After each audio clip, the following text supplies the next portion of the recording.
And welcome back to another edition of St. Louis 7, following an episode with Overtime with Oliver. Had a great time this time talking to some band members from E Monstero.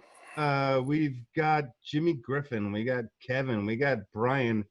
Before we even get started, though, let's talk about what everybody knows is the holiday concerts. You're going to be at the pageant December 17th to the 31st. 5 are already sold out. Jimmy, how do people get tickets in COVID to go see this fantastic show? Pageant.com, Ticketmaster, right? Kevin? That's correct. Yep. Yeah. Ticketmaster, the pageant's website. Yep. For people who've not seen the show, we're not talking about 5, 6, 7, 8 guys on a stage. We're talking about this is circus. I mean, it's a big deal. It's a big production, somewhere between Vegas and Broadway and a monster truck rally. And Bryan, you know, this is something you're proud of. This is something that it's a St. Louis tradition, man. It is. It is. It's something that everybody needs to see if they've seen it, and something that everybody needs to see if they haven't seen it. It'll change your life. And if you haven't seen it and you want a little taste, God love YouTube. There's a lot out there. It is. All right, so Bryan, where'd you go to high school? What do you remember? St. Charles West, and I was a band geek. Played saxophone. Kevin. What? Should have known. I went to St. Louis University High. And what do you remember? What do you enjoy? Oh my God. Do you remember Bryan's saxophone? I do not. Intimately. He does intimately. Intimately. I don't have any reeds. No, my embarrassing instrument was the glockenspiel in intro. And so, Bryan, were you a Clemens wannabe? No. And Jimmy, did you play a mean cowbell? No. I was in the jazz and stage band, and I refused to learn any chords that didn't go like this. So I would play the sunny side of the street, but I would play it in bar chords, and it was all wrong. So that was it. All right, guys. Bryan, what do you have a favorite concert you've seen in St. Louis? Man. That's really, really, really hard. Yeah, what a question. We got time. Oh, I know. I've seen a few. It was that time you saw Huey Lewis in the news. You know, yeah, that was pretty good. Backstreet Boys. NSYNC was amazing. Right. Tiffany. No. Debbie Gibson. Can't forget her. Just like for the impact of it, like seeing like probably Metallica's Justice and For All tour, just seeing like the bombastic of a event. No, I take that back. Seeing the reunited Deep Purple at Kiel Auditorium was absolutely one of my favorite concerts I've ever seen. All right, Kevin, I'm wearing my Mississippi Nights shirt. Got my hoodie on. Don't leave me hanging. What was your favorite Mississippi Nights concert? Favorite Mississippi Nights concert was either the first time Muse came to St. Louis or Uncle Tupelo's last weekend. Nice. Jimmy, what was your favorite time on stage at Mississippi Nights? The King of the Hill CD release show was pretty good, even though we were in the process of being sued at the time we were playing. So there was that was okay. And then I did some shows there with a band called Neptune Crush. That was really fun. So yeah, getting sued. Getting sued was your favorite time. All right, Bryan, when you go to Ted Drew's, what do you order? Vanilla custard. Jimmy? Did Bryan just say vanilla custard? Hmm. So lame. Hamburger.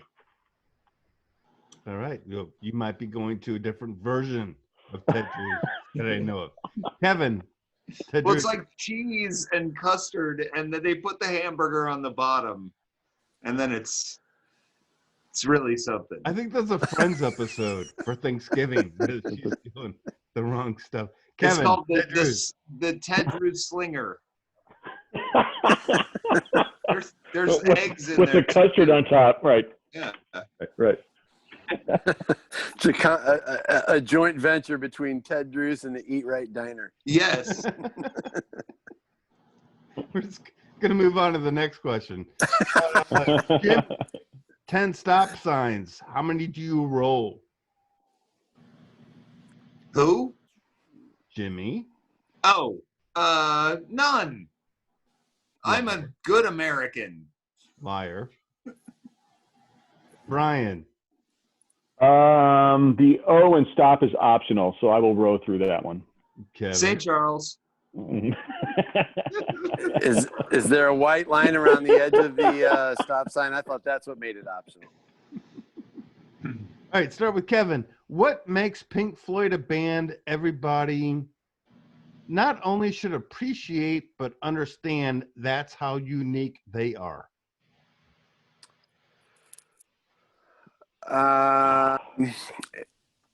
What makes Pink Floyd that band?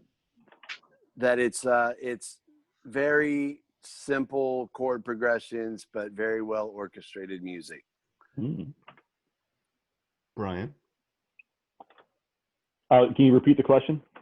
What makes Pink Floyd a band that's not just unique, but should make people understand how unique they are? The songs grab you emotionally where many other songs don't.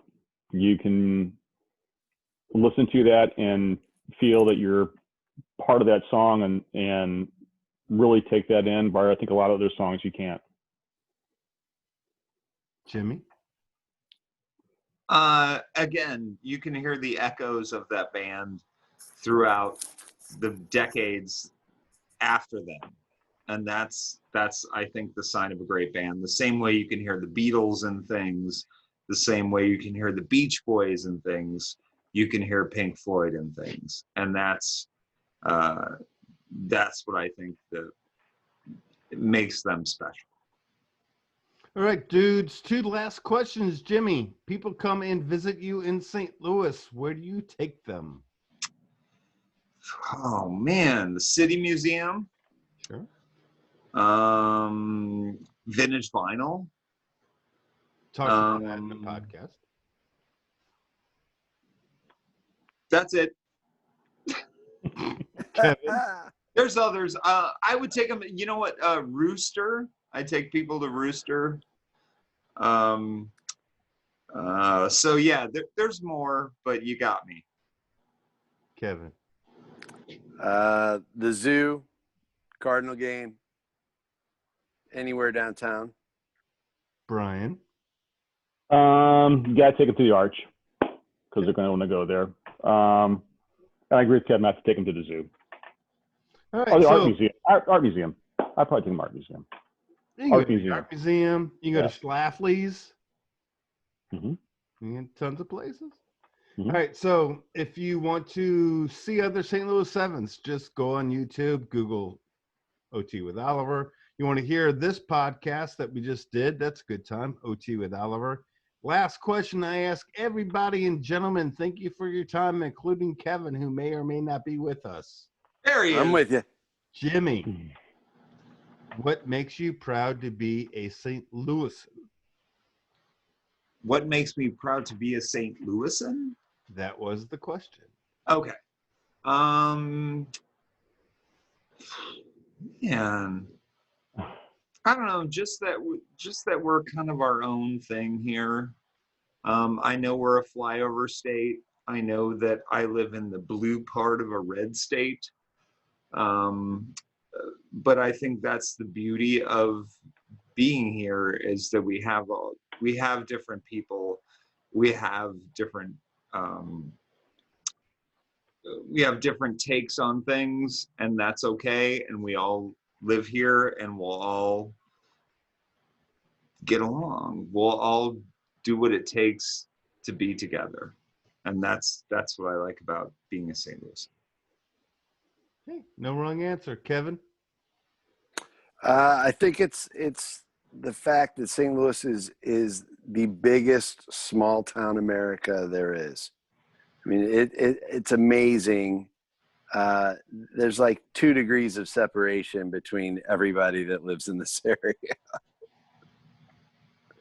We're all 4 degrees less of Kevin Bacon. Right. Bryan? Everybody here is nice. They're friendly. You know, they're helpful. It's good people, really good people. All right, guys. E Monstero. We've got dates December 17th to the 31st at the pageant. By the way, if anybody who has not seen the show, you got to see it once, right? You got to see it once. Yeah. Well, and Lead by example, man. Come on. you know what? First of all, you're right.